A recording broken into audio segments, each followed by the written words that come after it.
PCOS and PCOD. So இது ரெண்டுமே ஒன்று தானா இல்லை இது வந்து வேற வேறையா? இது கிட்டத்தட்ட பார்த்தீங்கன்னா ஆல்மோஸ்ட் சேம்னு தான் சொல்லலாம். ஓவரிக்குள்ளே நிறைய சிஸ்ட் வந்து டெவலப் ஆகிறது தான் இந்த PCOD அப்படின்னு சொல்கிறோம். நம்ம தண்ணியும் வெயிலும் பட்டுச்சு அப்படின்னா செடி நல்லா வளரும். தண்ணி ஊற்றுறீங்கன்னா வெயில் வராமல் தடுத்துறீங்கன்னு வச்சுங்க, அந்த செடி சாகவும் சாகாது, வளரும் வளராது. ஸோ இந்த மாதிரி ஒரு ஸ்டேஜ் தான் நமக்கு இங்கே அந்த PCOD இருக்கவங்களுக்கு நடக்கும். PCOD இருக்கவங்கனால ப்ரெக்னென்ட்டே ஆக முடியாது அப்படின்ற ஒரு விஷயங்கள்லாம் இருக்குது. சரி, PCODயை நீங்கள் நேச்சுரலாக ட்ரீட்மெண்ட் கொடுக்கல அப்படின்னா அது கண்டிப்பாக இன்ஃபெர்டிலிட்டி தான் போய் முடியும். அதனால் PCOD வருது, அதனால் அன்வான்ட் ஏர் க்ரோத், ஆக்னி, இரெகுலர் பீரியட்ஸ் இதெல்லாமே வருது. இது ஃபைனல் ஸ்டேஜ் எங்கே போய் முடியும் அப்படின்னா, இப்போ மாத்திரையினால் சரி பண்ணிடுறோம் அப்படின்னு நினச்சோம் அப்படின்னா அது வந்து அந்த அந்த எடுக்கிற நேரம் வரையும் சரியாயிட்டு மறுபடியும் அந்த பிரச்சனைகள் வந்து எப்போ வேணால் ஸ்டார்ட் ஆகும். ஸோ அடிப்படை உணவு முறையை வந்து கண்ட்ரோல் பண்ணும்போது இதை நம்ம குணப்படுத்தணும். நம்ம செல் பார்த்திங்க அப்படின்னா இன்சுலின் எடுக்கிற தன்மையை வந்து அது குறைஞ்சிரும். அதுக்கு நிறைய நம்ம இன்சுலினுக்கு கொடுத்தது ஒரு காரணம். அதுக்கப்புறம் விட்டமின் டி டிஃபிஷியன்சி ஒரு காரணம். கேன்சராக கூட அவ்வளோ பெரிய ஆபத்தாக மாறுமா? இல்லை, நம்ம அந்தளவுக்கு யோசிக்க வேண்டாம். அவங்க தொடர்ச்சியாக அந்த லைஃப் ஸ்டைல் வந்து ரொம்ப மோசமாக இருக்குது அப்படின்னா கண்டிப்பாக வரத்துக்கு நிறைய வாய்ப்புகள் இருக்குது. Meenakshi Faculty of Allied Health Sciences, BSc Technology Courses. Apply now. JK Holidays மற்றும் காசி அயோத்தியா சேவா ஃபவுண்டேஷன் இணைந்து வழங்கும் திரு சுவாமி கண்ணன் பட்டாச்சாரியா அவர்களின் தலைமையில் காசி, அயோத்தியா, கயா யாத்திரை மற்றும் கைலாயம், ஆதி கைலாயம், சார்தாம் யாத்திரை மற்றும் பல ஆன்மீக யாத்திரைகளுக்கு உடனே புக் பண்ணுங்க. சார் வணக்கம். சார் வணக்கம். சார், நம்ம இப்போ காமனாக பார்த்தோன்னா வந்து PCOS அண்ட் PCOD இது ரெண்டுமே வந்து சில மக்களுக்கு எப்படி தெரியுதுன்னா இது ரெண்டுமே ஒன்று தான், மேபி பேர் வேற வேற இருக்குது அப்படின்ற மாதிரி ஒரு அண்டர்ஸ்டாண்டிங் தான் ஒரு பாதிக்கு மேலே மக்களுக்கு இருக்குது. ஸோ இது ரெண்டுமே ஒன்று தானா இல்லை இது வந்து வேற வேறையா? இது கிட்டத்தட்ட பார்த்தீங்கன்னா ஆல்மோஸ்ட் சேம்னு தான் சொல்லலாம். இது என்ன அப்படின்னா, ஓவரிக்குள்ளே நிறைய சிஸ்ட் வந்து டெவலப் ஆகிறது தான் இந்த PCOD அப்படின்னு சொல்கிறோம் நம்ம. ஸோ இது எதனால் வருதுன்னா ஒரு ஹார்மோனல் சேஞ்சஸ்னால வருது. இது வந்ததுக்கப்புறம் வேறு சில ஹார்மோனல் சேஞ்சஸை இது உண்டு பண்ணும். ஸோ அது மட்டும் இல்லாமல் அன்வான்ட் ஏர் க்ரோத்து, அதுக்கப்புறம் ஆக்னி, பிம்பிள்ஸ் வர்றது, அப்புறம் இரெகுலர் பீரியட்ஸ் வர்றது, இல்லைன்னா எக்ஸஸ் ப்ளீடிங் ஆகிறது, இந்த மாதிரி மாறி மாறி வரும். அதுக்கப்புறம் வாய்ஸில் ஒரு ரஃப்னஸ் கொடுக்கும். ஸோ இது எல்லாமே அதனோட அறிகுறியாக இருக்குது. ஸோ இது வரத்துக்கு காரணம் என்ன அப்படின்னு பார்த்தோம்னா, நம்ம நார்மல் மென்ஸ்ட்ரல் பீரியட்ஸ் அந்த ப்ராசஸ் பார்த்தோம் அப்படின்னா ஒரு மாதத்துக்கு ஒரு ஓவரியிலேருந்து நமக்கு ஒரு எக்கு மெச்சூர் ஆகிட்டு ஓவிலேஷனுக்காக வரும். ஸோ அப்போது நார்மலாக என்ன நடக்கும் அப்படின்னா நிறைய எக்ஸ் இருக்கும். அந்த எக்ஸ் எல்லாமே மெச்சூர் ஆகிட்டு வரும். அதில் ஒரு எக் தான் வந்து கம்ப்ளீட் மெச்சூர் ஆகிட்டு ஓவிலேஷனுக்காக யூட்ரஸை நோக்கி போகும். இப்போது மற்ற எக்ஸ் மெச்சூர் ஆச்சு இல்லைங்களா, அது எல்லாமே அப்படியே சுருங்கிடும். ஸோ இதுதான் நார்மல் பீரியட்ஸில் நடக்கிற விஷயம். இங்கே என்ன நடக்குது, இப்போ PCOD இருக்குது அப்படின்னா நிறைய எக்ஸ் மெச்சூர் ஆகும்.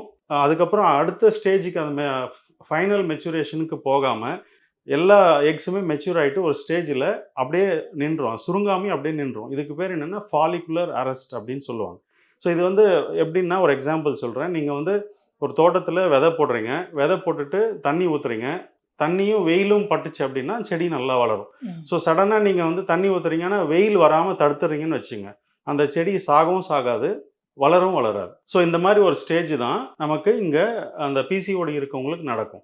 ஸோ இது எதனால் நடக்குது அப்படின்னு பார்த்தீங்கன்னா, டெஸ்டோஸ்டிரோன் அப்படின்ற ஒரு ஹார்மோன் வந்து அந்த ஓவரியில் அதிகமாக செக்ரீட் ஆகிறதுனால இந்த ஃபாலிகுலர் அரெஸ்ட்ன்ற ஒரு கண்டிஷன் வந்து ஏற்படுது.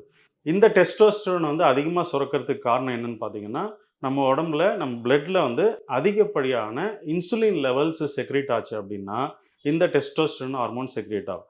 ஸோ இந்த இன்சுலின் நம்ம உடம்புல அதிகமாக செக்ரீட் ஆகிறதுக்கு காரணம் என்னென்னா கார்போஹைட்ரேட்ஸ், அதாவது மாவு சார்ந்த உணவுகள், வெள்ளை அரிசியோ, கோதுமையோ, மைதா, பேக்கரி ப்ராடக்ட்ஸு, அப்புறம் ஒயிட் சுகர், ஸ்வீட்ஸு, ஸ்நாக்ஸ், இதில் அதிகப்படியான மாவுச்சத்து, அதாவது கார்போஹைட்ரேட்ஸ், குளுக்கோஸ் இருக்குது.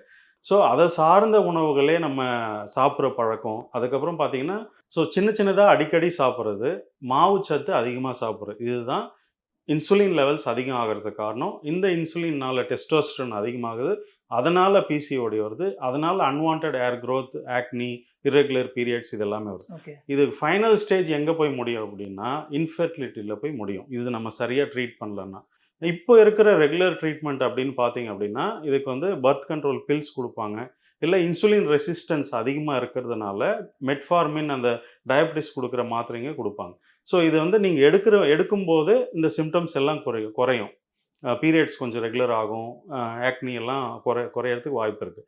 பட் நீங்கள் இந்த மாத்திரையை வந்து நிறுத்தின உடனே மறுபடியும் அத்தனை சிம்டம்ஸும் ஸ்டார்ட் ஆகும். ஏன்னா நீங்கள் ரூட் காஸை வந்து ட்ரீட் பண்ணல.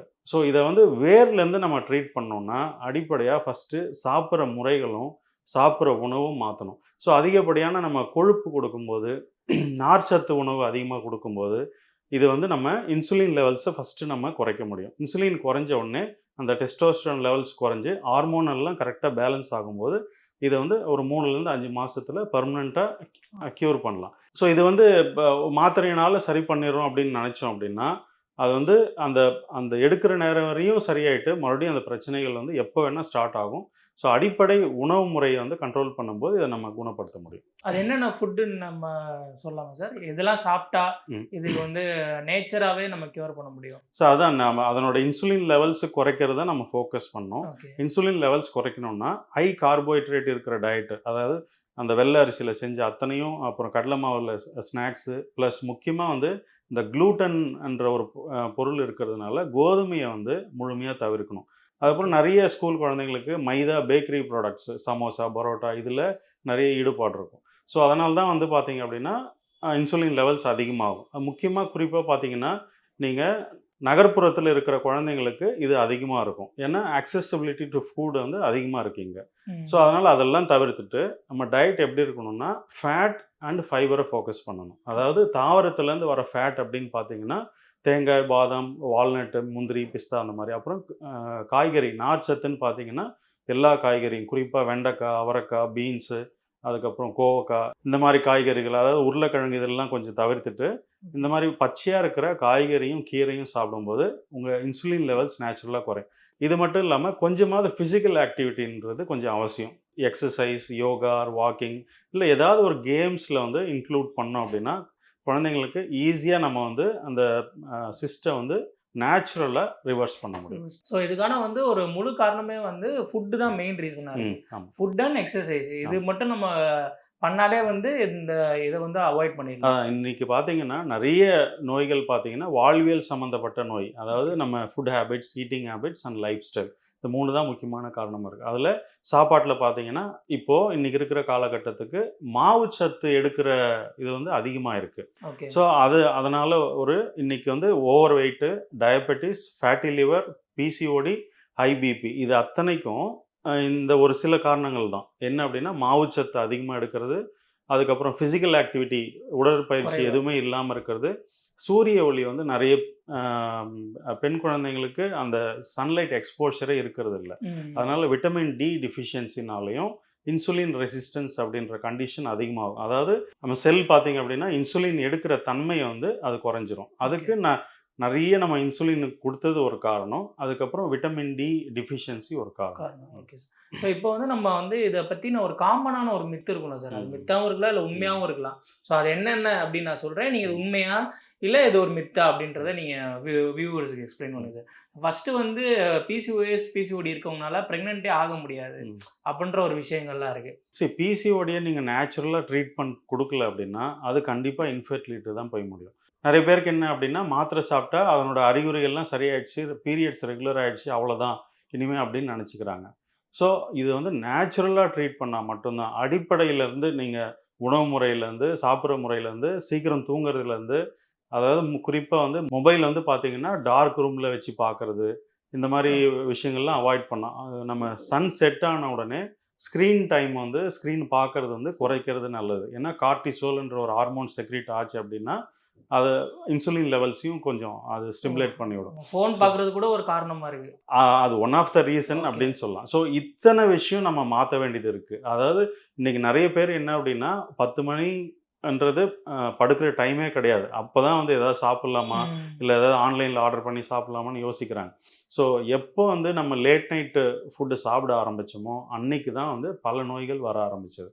ஸோ அதனால் இந்த மாதிரி பிரச்சனை இருக்கவங்க லேட் நைட் ஃபுட் அவாய்ட் பண்ணணும், எக்ஸசைஸ் பண்ணணும், சாப்பாடு முறைகள் மாற்றணும், கம்ப்ளீட்டாக ரிவர்ஸ் நேச்சுரலாக சரி பண்ணிக்கிறதுக்கு நம்ம வழியை தேடணுமே தவிர நம்ம மெடிசன் சாப்பிட்டோம், மெடிசன் எடுத்து சிம்டம்ஸை மட்டும் கண்ட்ரோல் பண்ணோம் அப்படின்னா கண்டிப்பாக அது இன்ஃபெர்டிலிட்டி தான் போய் முடியும். ஸோ அதே மாதிரி இன்னொரு ஒரு ரொம்ப காமனான விஷயம் இதுதான் என்னன்னா, குண்டா இருக்கவங்களுக்கு மட்டும்தான் வரும், ம். கொஞ்சம் ஒல்லியா இருந்தாங்கன்னா வராது ம். அப்படின்ற ஒரு காமனான டாக்குமே இருக்கு. ம். ஸோ அதை பத்தி. அதாவது இன்சுலின் லெவல்ஸ் வந்து அதிகமாக இருக்கிற யாருக்கு வேணா வரும். ஓகே. இன்சுலின் லெவல்ஸ் அதிகமாக இருக்கவங்க நிறைய பேர் குண்டாகவும் இருப்பாங்க, ஒரு சில பேர் ஒல்லியாகவும் இருப்பாங்க. ஸோ இது வந்து ஹார்மோன் சம்மந்தப்பட்ட பிரச்சனை தானே தவிர குண்டா இருந்தால் தான் வரணும்னு கிடையாது. ஒல்லியாக இருக்கவங்களுக்கும் இருக்குது.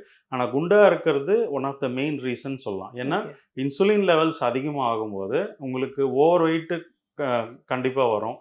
அதுக்கப்புறம் டயபெட்டிஸ் வரதுக்கு வாய்ப்பு இருக்குது. அப்புறம் ஃபேட்டி லிவர், பிசிஓடி எல்லாமே ஒன்றுத்துக்கு ஒன்று தொடர்புள்ள ஒரு பிரச்சனை தானே தவிர எதுவுமே நம்ம தனியாக பார்க்க வேண்டிய அவசியம் இல்லை. ஓகே. ஸோ அது மித்து கிடையாது, அது ஒரு முக்கியமான காரணமாக இருக்குது. ஓகே.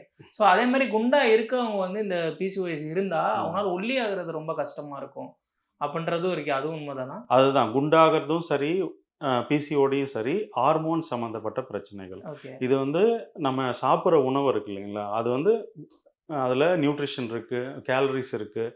அது மட்டும் இல்லாமல் அதை தாண்டி இன்ஸ்ட்ரக்ஷன்ஸ் அப்படின்னு ஒரு விஷயம் இருக்குது. அதாவது அது உள்ளே போயிட்டு என்ன மாதிரி மெட்டபாலிசம் பண்ணுது, எந்த ஹார்மோன்ஸ் எல்லாம் அது தூண்டி விடுது அப்படின்றது அந்த இன்ஸ்ட்ரக்ஷன்ஸ். சாப்பாடு வந்து பார்த்திங்க அப்படின்னா கார்போஹைட்ரேட்ஸில் தான் கேலரிஸ் கம்மியாக இருக்குது, அது அது சாப்பிட்டா தான் நமக்கு வெயிட் குறையும் அப்படின்ட்டு நம்ம நினச்சி அதை சாப்பிட்டோம்னா, இன்றைக்கி கார்போஹைட்ரேட்ஸ்னால என்ன ஆகுதுன்னா அதிகப்படியாக இன்சுலின் வந்து தூண்டப்படுது.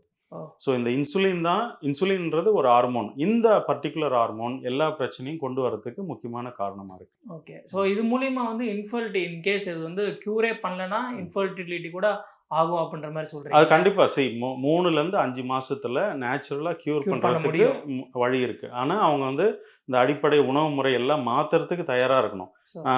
பேக்கரி சாப்பாடு எடுத்துப்பேன், இல்லை டீ காஃபி கண்டிப்பாக குடிச்சே ஆகணும், இல்லை எனக்கு இட்லி தோசைலாம் வெள்ளையாக இருக்கணும் இப்படின்ற நினைக்கிற பெண் குழந்தைங்களுக்கு ரொம்ப கஷ்டமாக இருக்குது குணப்படுத்துறது. ஸோ அவங்க சொல்கிற டயட் ஃபாலோ பண்ணால் ரொம்ப ஈஸியாக சுலபமாக சரியாகுது. ஓகே. ஸோ இதை தாண்டி வந்து சிஸ்ட் எல்லாம் வந்து ஒரு கேன்சராக கூட அவ்வளோ பெரிய ஆபத்தா மாறுமா, இல்லை அந்த அளவுக்குலாம் நம்ம யோசிக்க தேவையில்லை? இல்லை, நம்ம அந்த அளவுக்கு யோசிக்க வேண்டாம். அவங்க தொடர்ச்சியாக அந்த லைஃப் ஸ்டைல் வந்து ரொம்ப மோசமாக இருக்குது அப்படின்னா கண்டிப்பாக வரத்துக்கு நிறைய வாய்ப்புகள் இருக்குது. ஸோ ஃபஸ்ட்டு ஒரு பிரச்சனை வருது அப்படின்னா இன்றைக்கி வந்து 98% டிசீசஸ் எல்லாமே லைஃப் ஸ்டைல் டிசீசஸ்ன்னு சொல்லுவாங்க.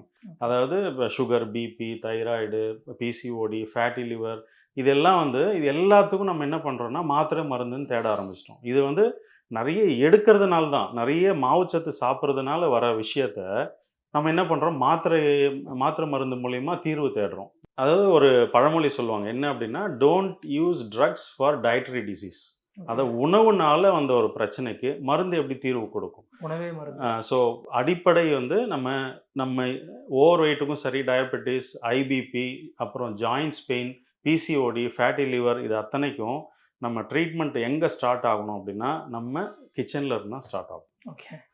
Meenakshi Faculty of Allied Health Sciences, BSc Technology Courses. Apply now.